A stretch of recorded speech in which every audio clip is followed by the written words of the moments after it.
What's up, YouTube? What's going on?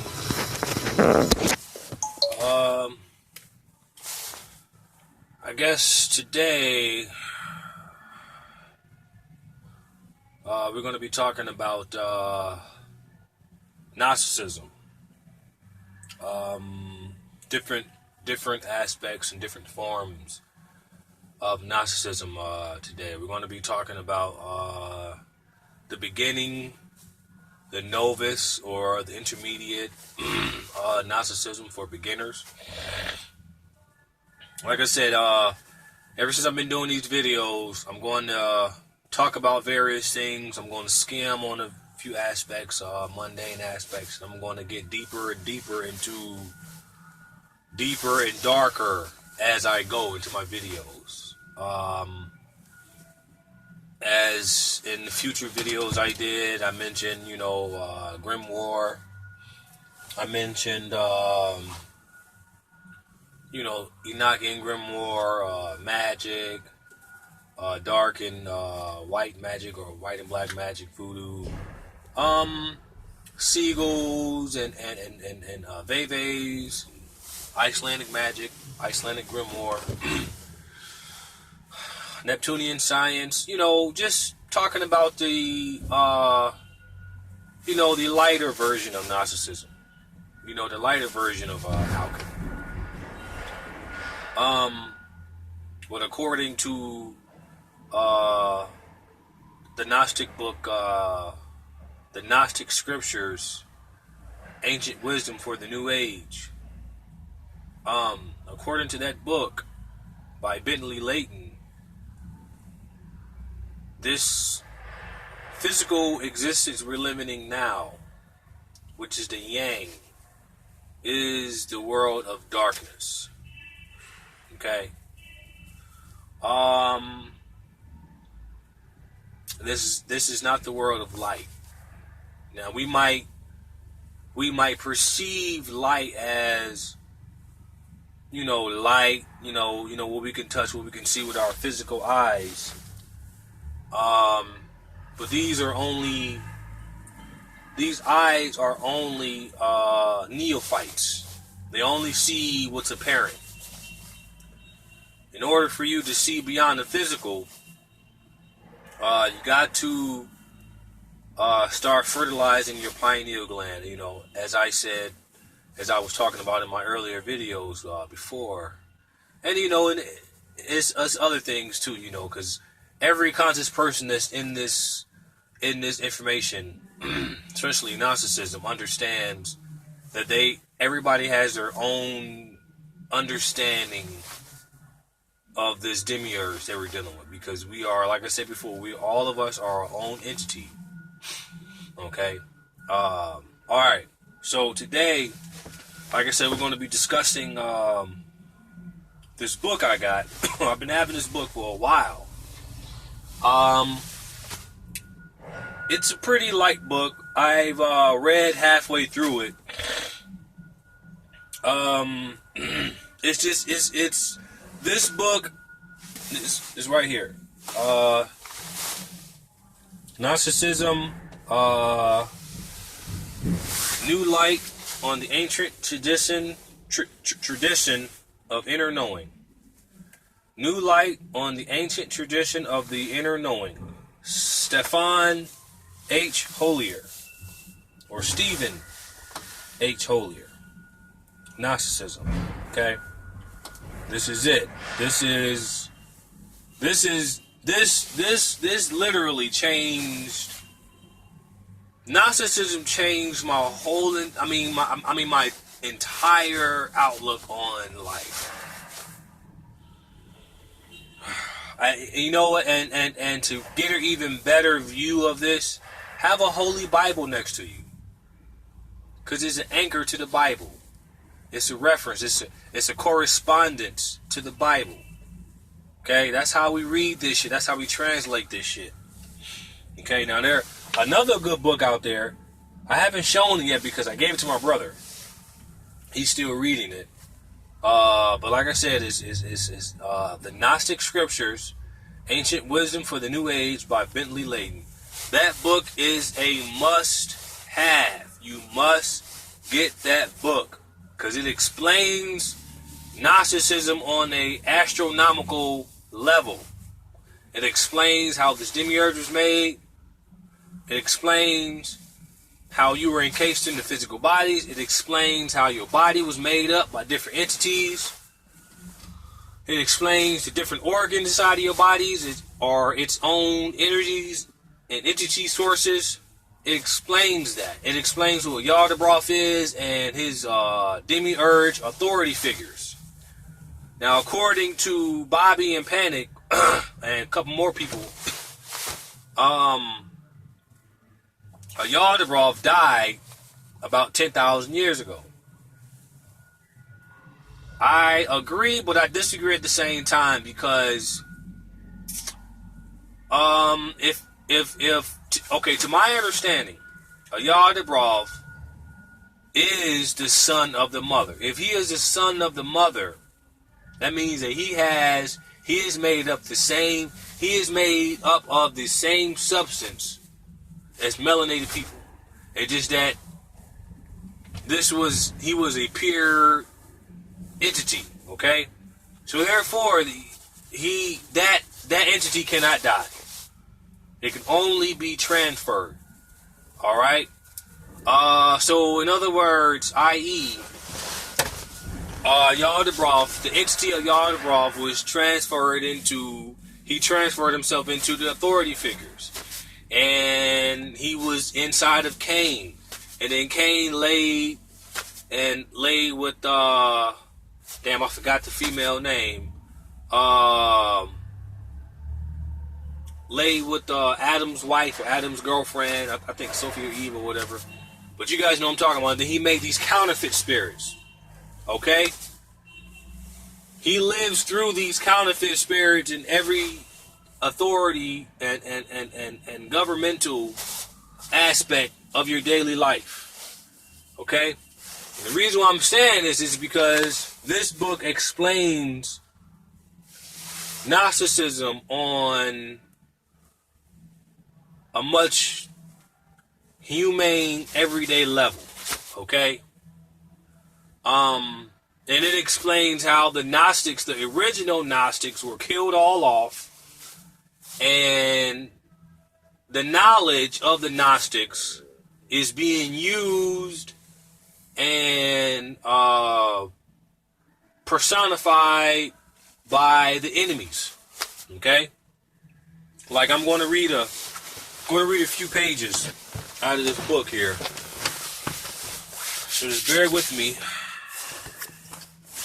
Let me go back a couple pages here. Okay. Chapter 1. Light from beyond the veil. Okay? Light from beyond the veil. Alright? Light from beyond the physical. Light from beyond that holographic universe out there. And we have the eye to see that. We have the information to see that. We have that gnosis to see past this unnourishing existence that we have. Okay? Alright. Like I said, I'm going to show the book again. Gnosticism, the new light on the ancient tradition of the inner knowing. Stefan A. Holier, or Stephen A. Holier, whatever you want to say. Alright, chapter 1. Chapter 1 is called Light from the Beyond the Veil. One of the oldest and grandest inducements of philosophical thought and mystical insights in the mystery of the night sky. Long before astronomy disclosed the vastness of space or the brilliant birth of the new stars, along with the ominous presence of the devouring black holes. The omnis is the omniverse. The universe is derived from the omniverse. Okay, all right. Now let's move on.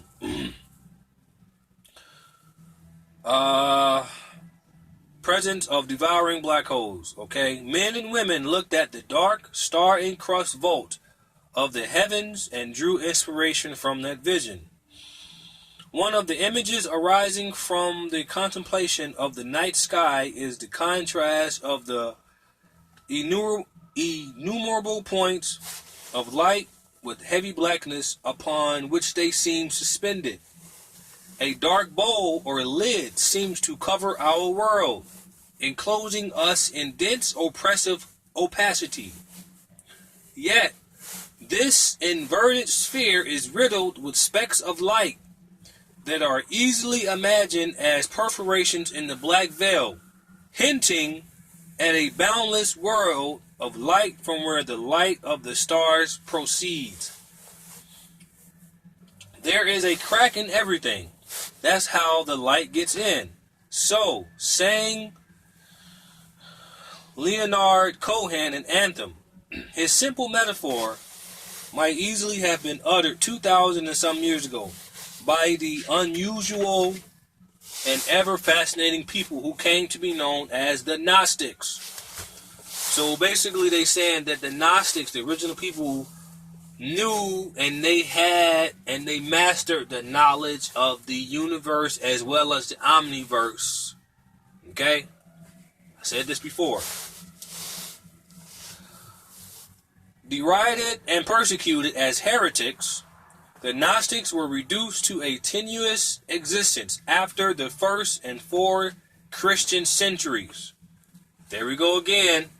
Like I read from the book Icelandic Grimoire, telling you that the Christians were barbaric. Okay, these were barbaric people. They didn't have the knowledge of the Gnostics. So, which means they were agnostic. Okay? Look up the word agnostic. I really don't have time to explain that, but you gotta look up that word. Alright? I might get to it in here. Just bear with me on this. Oh, and the word heretics. Like I said before, I'm gonna go back to the book I read to you before, Icelandic Grimoire with the Moorish master, with the Moorish magic, the Moorish Grimoire. Heretic, heathen, pagans, all meant free-thinking people. Okay, these were people advanced enough not to have a religion. All right, now let's go on. Derided and persecuted as heretics, the Gnostics were reduced to a tenuous existence after the first 3 or 4 Christian centuries. Yet their teachings and practices have continued to surface throughout the history of Western culture. No sooner are Gnostic and Gnosticism declared defunct than they reappear, changed in form but undiluted in substance, while consistently represented by its enemies as a historical oddity of purely antiquarian interest. Gnosticism has attracted friends and even followers. Let's see here. I lost my place. Has attracted friends and even followers. Let's see. Among philosophical tendencies, all existence, every existence owes much to Gnosticism today. And an increasing number of folk in many walks of life profess to being Gnostic. At the beginning of the 3rd millennium of the Christian era, it seems that the Gnostics have returned and that this time they intend to stay. Alright? That means that the Gnostics that is returning is the consciousness that is inside the elect few. According to Bentley Leighton's book, The Gnostic Scriptures. You have to get that book, okay? You got to read more than one book to understand what's really going on, alright? Alright, now, the term Gnostic and Gnosticism are derived from the Greek word gnosis, which usually translated as the antonym of Gnostic, namely, agnostic means someone claims to know nothing about the ultimate reality. So, agnostic in this aspect of Gnosticism meaning someone who claims to know nothing about ultimate realities and concerns. So, which means the agnostic being or the person is a neophyte. Those could be your preachers, anybody, okay? They could be a judge. You know, your success in this material world, your entitlement in this material world has nothing to do with the knowledge of gnosis. Understand the difference, okay? What you do to entitle yourself in this world is only to give yourself more comfort physically. That is it. That is it. Alright, now let's move on. Let's see here. Now the term Gnostic and Gnosticism are derived from the Greek word gnosis, which is usually translated as knowledge. Gnosis, another word or another translation for gnosis is knowing. Gnosis, Gnosticism, and Gnostic means knowledge, as that I just read in the book for you. Okay. All right.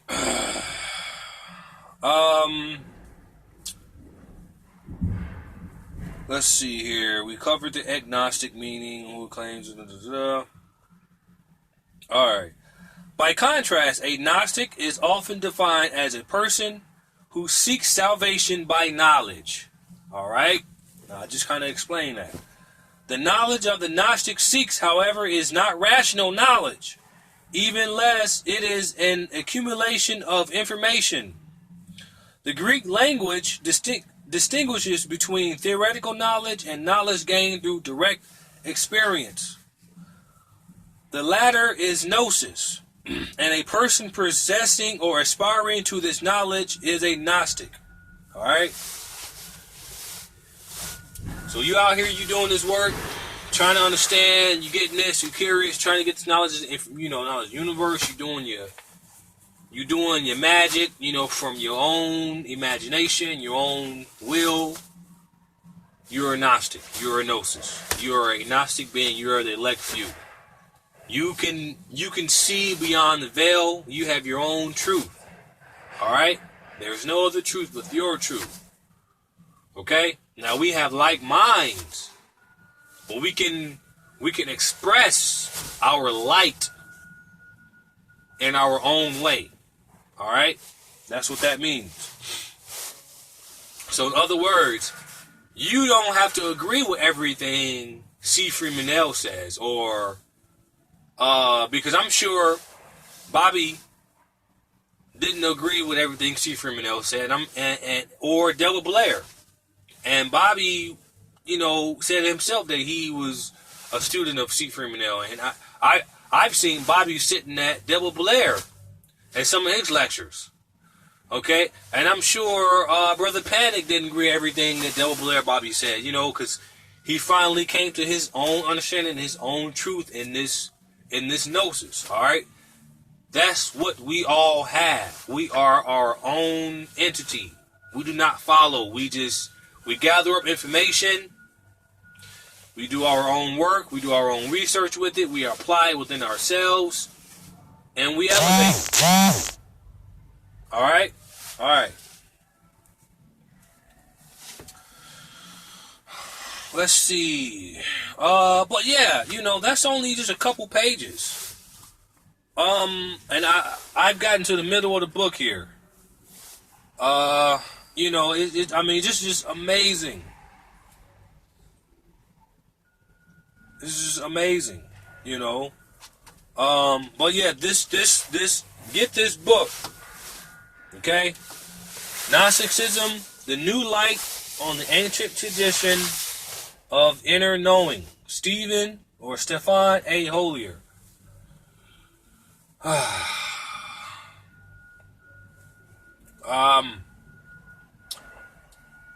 I guess that's all I have right now. I have a lot more, but like I said, I just want to keep these videos short. Just, the reason why I do these videos is I'm venting to myself, basically, but I'm talking to like-minded people, whether you can disagree with some of the stuff I say or you can agree. It's fine, this is for my understanding, this is for my gnosis. And,